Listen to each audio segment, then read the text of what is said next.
There are two approaches for structure equation modeling. First, covariance-based structure equation modeling, or CB-SEM.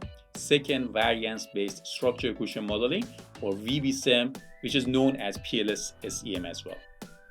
The most popular software packages for CB-SEM is AMOS, and SmartPLS is usually used for VB-SEM or PLS-SEM. CB-SEM is primarily used in confirmatory research, where you have a strong theoretical foundation for your model.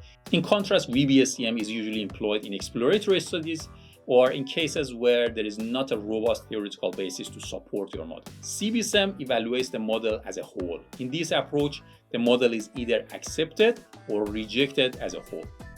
Any issues or weaknesses in any part of the model may affect the overall evaluation of the model.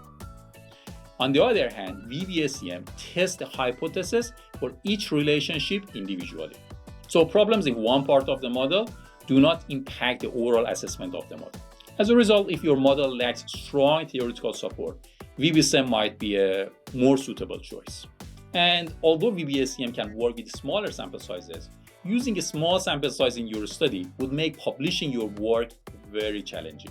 So in both approaches, use a large sample size of at least maybe 300 to 500 samples to perform the analysis.